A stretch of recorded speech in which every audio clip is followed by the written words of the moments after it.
You are listening to an Ark Media podcast. If process of normalization starts in the Middle East, if the Middle East accepts Israel, I think it will make it much easier for the friends of Israel to come back and be friends in Israel in the West. What process of normalization does is saying, to reach this success, repaid currency was our legitimacy.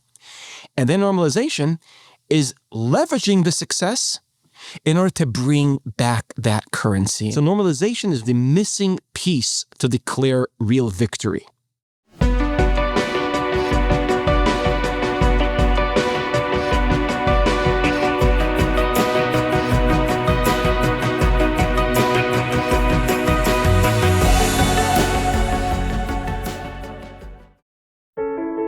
This episode is presented by Birthright Israel. Your 20s are one of those formative periods in life. Think of the relationships you make, the culture you absorb, and the places you go. That's why Birthright connects young diaspora Jews to Israel at a critical moment in their lives. Each year, tens of thousands of young Jews return from Birthright Israel with a renewed sense of identity, purpose, and connection. Ark Media is proud to partner with Birthright Israel. Its impact is extraordinary. 84% of alumni are raising their children to have a strong Jewish identity, but it can only continue with our support. Your donation helps our kids and grandkids discover their place in the Jewish story. To contribute to a new generation of proud, connected, knowledgeable young Jews, visit birthrightisrael.foundation/callmeback and be part of the movement. Birthright Israel. One trip changes everything. Micah, good to see you. Hi, Dan. Good to see you. Okay, Micah, we have a lot to cover. I want to just start by asking a question of you that I asked of Yonatan Adiri last week. If you ask everyday Israelis if they think Israel has won the war, what kind of answer would you get? So I think the answer is, which war are we talking about? Because there's two wars.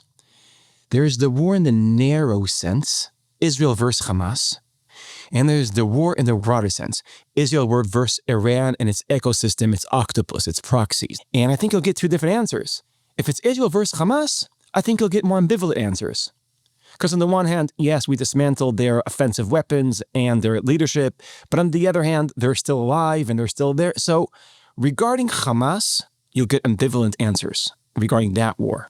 Regarding the wider war with Iran and its proxies, I think it's commonly understood that Israel was extremely successful.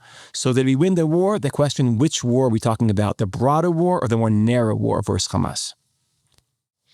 Okay, in terms of the mirror image on the Palestinian side, both on the outcome and also looking back at the strategic decision to launch a war with Israel on October 7th, how do you imagine things look from the Palestinian side? So when it comes to the Palestinian perspective, the Hamas perspective is a part of a larger perspective of Jabhat al-Mukawama, of the front of resistance or axis of resistance. If we look at the evolution of the attempts of the enemies of Israel to destroy Israel, to end the project called Zionism.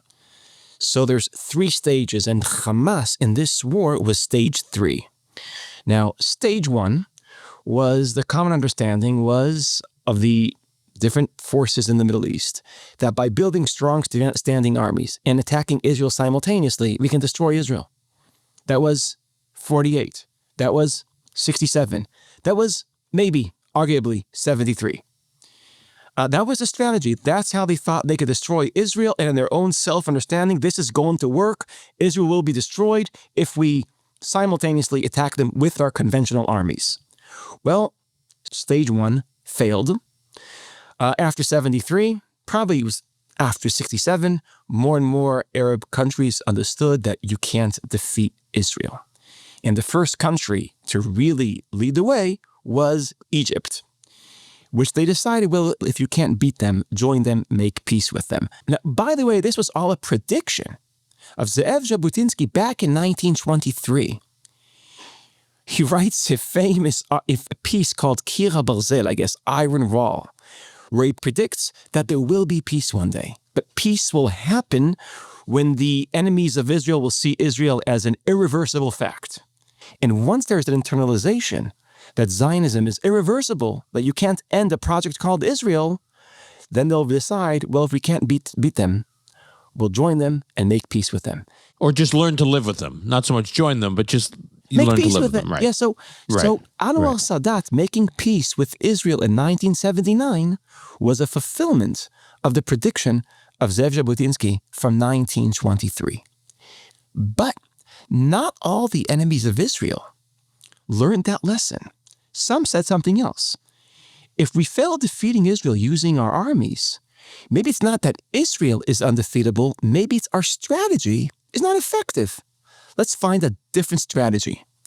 A different strategy started emerging. It was actually started beforehand, but in the 80s, it became more dominant, which is terrorism.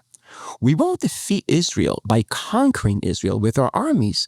We'll defeat Israel through attrition, what terrorism does, attacking civilians and then hiding among civilians.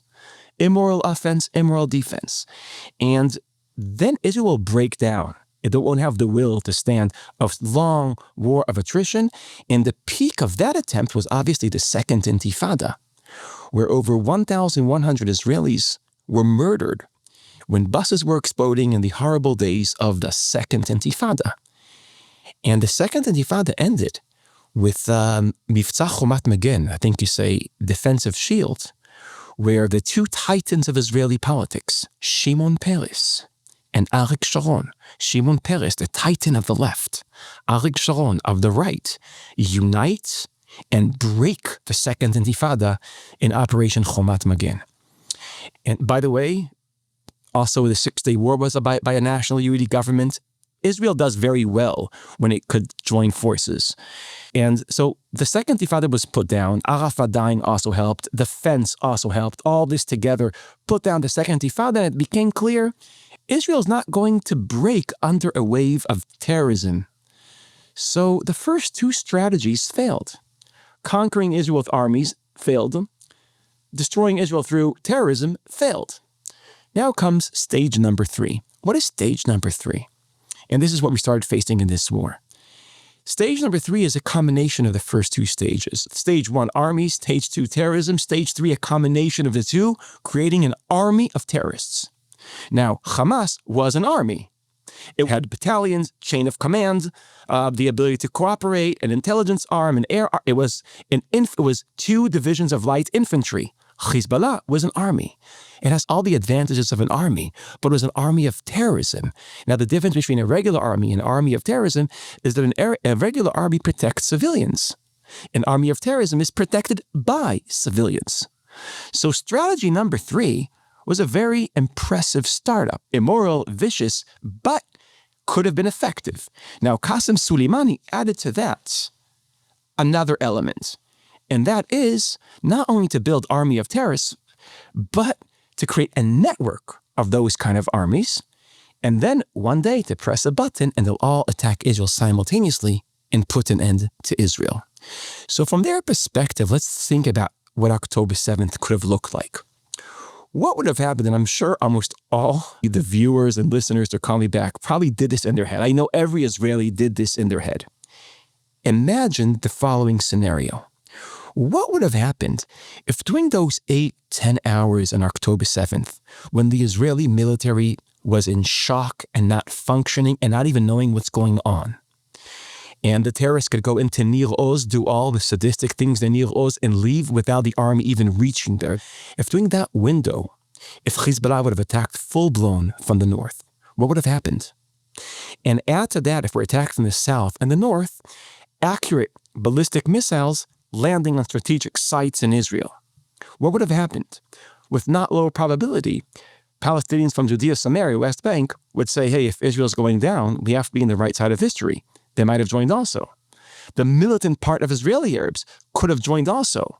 We would find ourselves were attacked from the south, north, strategic missiles hitting all over Israel and strategic sites, increasing the chaos, and an uprising from within. I would say with not low probability, that could have meant the destruction of Israel, which means the fact that we could have this scenario, that they missed out on that, but it means that they actually developed a winning strategy. Strategy number 1, armies didn't work, terrorism didn't work, combining them with a network effect, that could have worked. And isn't that amazing and terrifying to figure out? That Sadat was wrong in 79. I mean, the idea that, Israel is irreversible. No, your strategy was wrong. And finally, Qasem Soleimani and others developed the winning strategy. So I think in light of that, we have to think about this war. We didn't know, our military didn't know, that strategy number 3 in the evolution of the attempt to destroy Israel was very effective and it could have worked. Why didn't it work? Because they didn't attack us together. Because their strategy was based on the assumption that they are very united and that they could cooperate. And seen while starting the war without being coordinated with the rest of them was a lack of cooperation. Hassan Nasrallah not joining full-blown, all in October 7th, that is lack of cooperation. And if we take this one step further, in their vision of Jabhat al-Muqawama, the front of resistance, was that if we attack them together, we could defeat them and get to Al-Aqsa and fulfill our vision. But if you think about this war, Sinwar had this idea that I'll attack them and everybody will join us. And Israel will be in a multi-front war where they're fighting full-blown in many fronts. And if you think about it, that's exactly what happened, but different than the way Def and Sinwar imagined it. We fought them one by one. When we did Hamas, Hezbollah didn't come all in to save Hamas.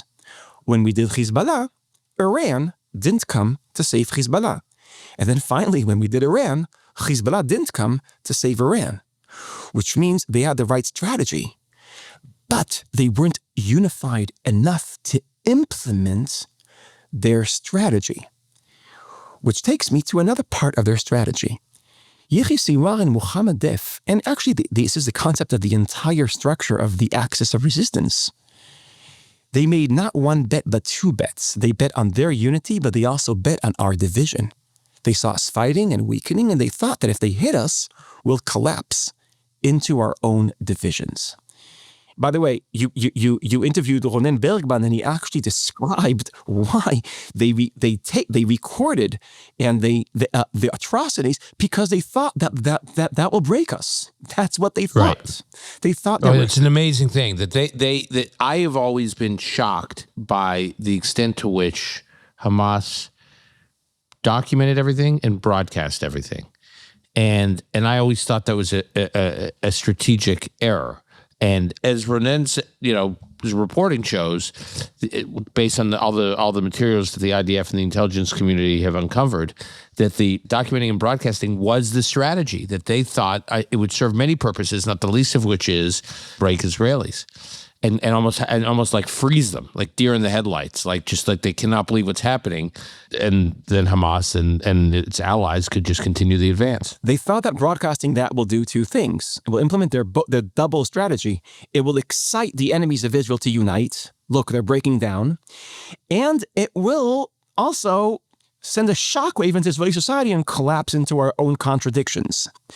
So they made 2 bets. They bet on their unity and on our division. They got the first bet wrong. Now, the second bet is more complicated because Israel was polarized before the war, and it was polarized during the war. The polarization before the war was the center-left saying to the right, your way, the government will lead us to a catastrophe. And the right was saying, no, the protest movement will lead us to a catastrophe. After October 7th happened, polarization changes. The protest movement says the government led us to catastrophe. The government supporters say the protest movement led us to catastrophe. So polarization grew as a result of October 7th, and yet, here's the paradox of Israel during the past 2 years. While Israelis were highly divided regarding the government, they were highly united regarding the war, which means you have critical mass of Israelis that were willing to not only support a war, but also fight in a war, sacrifice in a war, and many times die in a war led by a government that they don't trust. The Israelis managed to hold on to this tension for 2 whole years. And by the way, what's even more interesting was also that when the war ended, it didn't break the unity. So it means that the center-left supported the war even though they didn't support the government, and the right supported ending the war even though it goes against their ideology. Because their ideology was this war has to lead to transfer and settlement of Gaza. So both sides managed to overcome their instincts, the ideological instinct of the right and the political instinct of the left, and to maintain solidarity. And so if you think about it this way, they made two bets, the enemies of Israel. They bet on their unity and our division. They got both bets wrong. And as a result, did Israel win? That has to do with the future, with normalization. Maybe we'll discuss that. But did the Axis lose? I think they lost, and they lost not because they didn't have the right strategy, but they didn't have enough unity to implement that strategy. By the way, in the War of Independence in 1948, in that war, I grew up like every Israeli that the war was about few versus the many. And actually what historians show today is that maybe that's not exactly true, because at almost any given battle, the Israelis had the advantage in numbers. Now, why is that? Was because in the attack on Jerusalem, so Ben-Gurion took troops from the south, from the north, from everywhere, concentrated in Jerusalem, and created an advantage over the Arabs in Jerusalem. And then in other battles, we took soldiers from the south and from Jerusalem to the north, and the Arabs couldn't do that. So because we were unified in a strategic sense, even though we didn't outnumber them when it comes to comparing the standing armies, we outnumbered them in every battle. So the War of Independence wasn't the few defeating the many, it was the people that could cooperate defeating those that couldn't cooperate. And I think this war is a replication of the logic of the success of the Atzmaut War. Let's take a short break to hear a word from our sponsor. Hi, it's Gabe Silverstein from the Ark Media team. You may know me from Research by Gabe Silverstein. This summer, I participated in a birthright trip, so I can tell you exactly what they mean when they say one trip changes everything. Birthright didn't just connect me with my Israeli brothers and sisters in a spiritual and lasting way. Birthright gave me a deeper understanding of what it means to be a Jew and where I fit into the Jewish story. It's incredible to me that this organization exists, and I know that behind every one of these trips are generous people who made it happen. People like you. Birthright Israel's goal is to inspire and empower a new generation of Jewish young adults. To help make that happen and to create more life-changing experiences like mine, please visit birthrightisrael.foundation/callmeback. Birthright. One trip changes everything. Okay, so why is the axis of resistance, having lost the war, not considered, like indisputably, an Israeli win? I think for three reasons. We're left with three strategic problems, and the sum of these problems cracks our ability to honestly declare an absolute victory, which I think is a childish category to begin with. Like, we should think about a good enough victory. But there's three problems. Problem number one is obviously Hamas is still standing. Hamas is still standing. Gaza is a problem, and Gaza might be a problem that grows. And I know there's a 20-point plan, and maybe an international force will dismantle Hamas. I'm laughing because many Israelis are skeptical regarding that possibility. And in Israel, there's a saying that in the Middle East, en davar yoter kavua me'azmani, which means that everything that seems temporary is permanent. If we have a temporary arrangement now in Gaza, that might be the permanent, and it might suck Israel into attrition war with Hamas. It might not. But that's one problem, but that's the least of our problems. Problem number two is Qatar and Turkey. Now, this is very weird. This is a very paradoxical result of the war. Islamist ideology, if it's the Muslim Brotherhood or the Islamic Republic of Iran, they share an understanding and a very specific brand of Islamist ideology that has like three components. All the problems of the Middle East and the Muslim world come from the West. There's also a conspiracy element added to it. Like if you ask like Sayyid Qutb, like one of the theologians of Islamism, maybe is that behind the West are the Jews. And later on it was developed that Israel is the vehicle of the West to distort the Middle East. So it's very anti-Israel, anti-Semitic, and anti-Western. This ideology had patrons and proxies. The proxies, Hezbollah, Hamas, they are the proxies, the armies of terrorists fighting for this ideology. It also has patrons, especially Qatar. The result of this war is weird. Israel smashed the proxies of this ideology. But the result is that it strengthened the patrons of this ideology. So that's where we are now. Is Hamas, is Qatar and Turkey a strategic threat tomorrow morning? No. Could it evolve into a strategic threat? Yes. I want to measure this, which means we've just dismantled an existential immediate threat, right? But now we have a new threat. We eliminated an immediate strategic threat, and now we have to deal with a long-term evolving threat. But finally, the third price of this success, of breaking the axis of resistance, is the isolation of Israel in the world. And this is, I think, our largest problem. We need international legitimacy. And I think we discussed this metaphor that if breaking the axis of resistance is the destination of the war, if the war is a car, so legitimacy, international legitimacy, is the gasoline, is the fuel. And the question of the whole war was, will we run out of fuel before we get to the destination? And I think we got to the destination, we broke the axis of resistance, but now there's no more fuel in the tank. Now there's no more legitimacy. And we've lost so many of our friends, our enemies in the West, the ones that were rallying against us on October 8th, we didn't have to begin with. But if we look at America, I think this war discovered two things about America. First of all, we discovered how dependent we are on America. We would have run out of ammunition pretty quickly without America, which means we're dependent existentially on America. That's one thing we discovered. And one thing that this war created is that our support in America is definitely not guaranteed. The Democratic Party seems like it's not with us. And I know that you think the Republican Party is with us and the Tucker Carlsons are a minority, but you have to agree that it's a growing voice and it has momentum. So if we realize how dependent we are on America and on American support, I think there's three scenarios in the next few years that could happen. I don't know how to give probability to every one of them. Scenario number one is that America goes into chaos, that there is some constitutional breakdown, that the next elections won't be seen as legitimate. If America goes into chaos, Israel loses America because America is not functioning. Option number two, you have like a Mamdani or a Tucker Carlson or someone who doesn't like Israel leading America.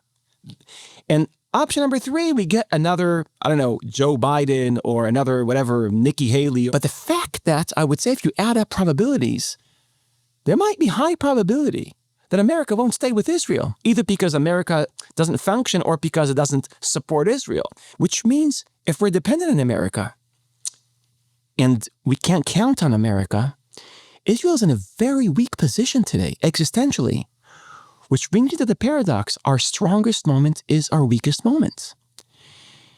And so it's hard to declare victory when you achieve the victory, but the price of the victory turns you very weak. Okay, but Micah, but let me just play this out a little bit. So first of all, it's an interesting question. When has victory been so clear and indisputable for Israel, and actually celebrated not only by Israel but admired by many actors around the world? You probably have to go back to the 6-Day War.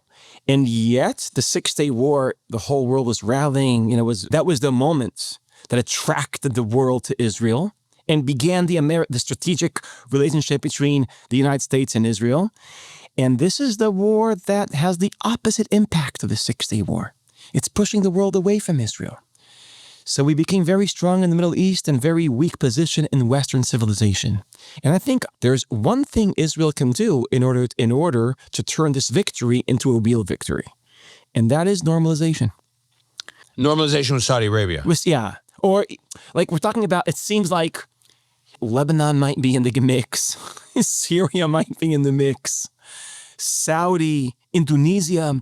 So we're talking about, in the end of this war, we see the West breaking ties with Israel, and in the Middle East, starting to create ties with Israel. Now, this is, first of all, a very paradoxical moment because I think we were both growing up in a world where Israel was not legitimate in the Middle East and very legitimate in the West. Now, something's happening. We're becoming less and less legitimate in the West, and we might go into a process where we're more and more legitimate in the Middle East. But my assumption is that if process of normalization starts in the Middle East, if the Middle East accepts Israel, I think it will make it much easier for the friends of Israel to come back and be friends in Israel in the West. What normalization does is saying, to reach this success, we paid currency. Currency was our legitimacy. And then normalization is leveraging the success in order to bring back that currency. So normalization is the missing piece to declare real victory. There are many analysts arguing that Turkey has replaced Iran as the most important geopolitical power in the region right now, other than Israel, and it's adversarial to Israel. And there's a lot of questions and ambiguity about what Qatar's future is in the region. So where do Turkey and Qatar fit into all of this? Israel went to a war and paid the price for success, and then Qatar and Turkey are enjoying the fruits of success. That's what happened, which is also why normalization is important, because normalization is to create an axis of the Sunni forces that are not supporters of Islamist ideologies, that actually see the Muslim Brotherhood not as their allies, but as their enemies. That's Saudi, that's the Emirates, that's Egypt. It's hard to exaggerate how important normalization is in minimizing the price of victory and therefore guaranteeing the sustainability of the victory. What are the biggest challenges for the path to normalization? From the Israeli perspective, you see, normalization has a price, and the price is not the foundation of a Palestinian state, evacuation of communities and settlements, and a withdrawal of the Israeli military from Judea and Samaria from the West Bank. That's not the price for normalization. The price is not a territorial withdrawal, but a rhetoric withdrawal, which has a lot of meaning. People on the pragmatic right might say, well, that's, if we get paid in cash, normalization with all the strategic benefits of normalization, and the currency we pay is saying the P word, Palestinian state, but saying it will be formed only if it can recognize Israel and has equal rights for gay people and secular people and Christian people and all that, I think many Israelis will say, okay, that's a good deal for us. But that is the perspective of pragmatic Israelis, even pragmatic right-wing Israelis. For ideological right-wingers, just saying the word Palestinian state, just being in that conversation is an abomination. It's a violation of everything that's sacred to them. So what does this mean? This means that when it comes to normalization exposes something, and we spoke about this a little bit in our last conversation, it exposes the real ideological schism in Israel is not between right and left. It's between right and right. It's between the pragmatic right and the ideological right. That's what the schism is, which also means something else, that the political divide in Israel and the ideological divide in Israel are not aligned. The political division is between do you like Bibi or you hate Bibi? Let's call that right and left, even though it's not the right categories. But the ideological vision is, are you pragmatic or are you ideological? So for normalization, we have to have the Israeli dividing lines being aligned. We need the political division to be exactly where the ideological division is, and then a new coalition can be formed, the coalition of normalization, which means Bibi has to divorce himself from the far right, not easy, and the center-left has to overcome its allergic reaction to the presence of Netanyahu, not very easy. They have to come to a recognition that our problem is not with Netanyahu the person, but with Netanyahu's government and coalition. Those are the two things that have to happen in order to create the coalition of normalization. Micah, I agree with your analysis. I say this as an outsider, and I just find what you're saying, what those on the center-left need to do, totally implausible. The levels of not in a million years can this guy be back in office, that mindset, I just think is implacable. So we have a problem here with pragmatism. pragmatism lost its charisma ever since social media. It's understanding that politics is about compromise and it's about trade-offs. You have to ask, what I gain, is it more or less than what I give? It's pragmatism lost its charisma. And just like the far right says, well, I can't say the Palestinian word and I can't... Palestinian state, you mean? Yeah. Yes. And even though it means that it might save Israel from international isolation, which is a strategic threat to Israel, and that's without forming a Palestinian state. So a pragmatic right-winger might be able to see that, but ideologues can't. On the left, well, isn't a coalition with Bibi much better than the coalition of Bibi? Can't you see that? But the problem is that being pure and being right becomes more important than being effective and doing what's right for Israeli history. Now, I think, this is so rational, and what you're discussing is that the problem is that people aren't rational. Right. Okay, I want to stay on this, Micah, in terms of how, because love them or hate them, and I know we have listeners on this podcast in both categories. We have people who love Bibi and who listen to us regularly. We have people who hate Bibi. But regardless of whether you love him or hate him, I think you can't argue with the fact that he's one of the most clever and effective geopolitical strategists, at least among Israel's leadership. Whether you're a fan of Bibi or you're hostile to Bibi, you want to know how he's thinking about this, right? He, in many respects, could be instrumental to normalization. So how do you think he's, if he were like inputting all this information that you've provided in this conversation, he thinks therefore what? So I think my guess is that this is how Bibi is thinking about this. Bibi wants two things, two L's, by the way. He wants liberty and he wants legacy. Now, when I say liberty, I don't mean John Stuart Mill, the value of human liberty. I mean liberty. I mean not to be in jail liberty. That's what I mean. He wants liberty and he wants legacy. Legacy is creating a cycle around Iran. It's to do to Iran what Qasem Soleimani, what Iran did to Israel.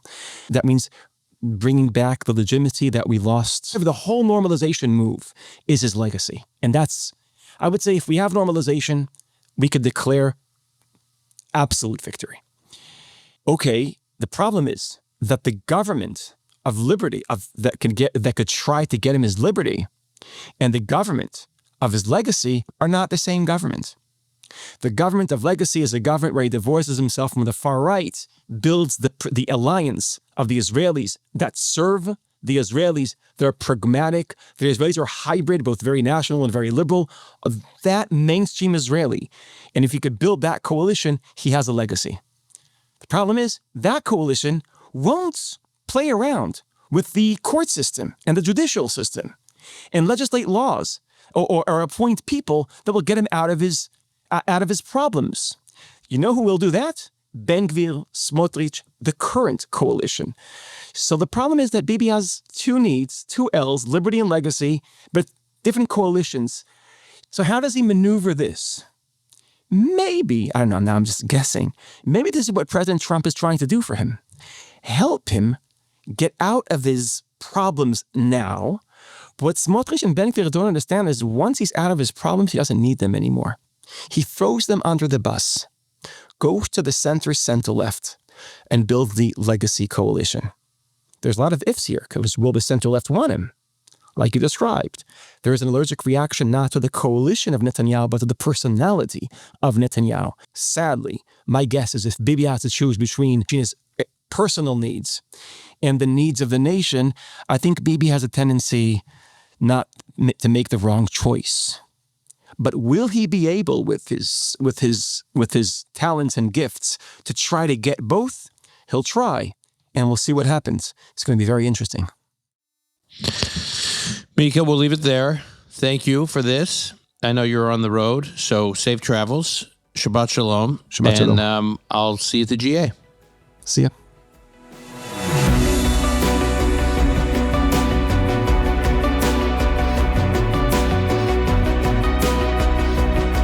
That's our show for today. If you value the Call Me Back podcast and you want to support our mission, please subscribe to our weekly members-only show, Inside Call Me Back. Inside Call Me Back is where Nadav Eyal, Amit Segel, and I respond to challenging questions from listeners and have the conversations that typically occur after the cameras stop rolling. To subscribe, please follow the link in the show notes, or you can go to arkmedia.org. That's arkmedia.org. Call Me Back is produced and edited by ILAN BENATAR. Ark Media's executive producer is Adam James Levin Aredi. Sound and video editing by Martin Huergo and Mariangelis Burgos. Our director of operations, Maya Rakoff. Research by Gabe Silverstein. Our music was composed by Yuval Semo.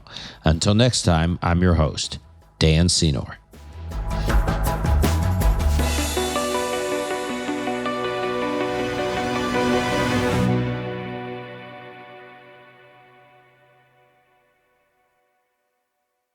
By now you've heard the stories, how one birthright trip changes everything, not just for individual participants, but for their families, their communities, and the wider Jewish world. Imagine more and more young Jews experiencing birthright and emerging as proud Jewish leaders, confident in who they are, with a deep, lasting connection to Israel. That's how we help build the strong, bright Jewish future we all want to see. In 25 years, Birthright has made a lasting impact on the entire Jewish world. Now it's our privilege and responsibility to keep it going. Because Birthright isn't just a trip, it's pride, identity, and connection. With your generosity, thousands more can experience this too. Support the movement today at birthrightisrael.foundation/call me back. Birthright Israel. One trip changes everything.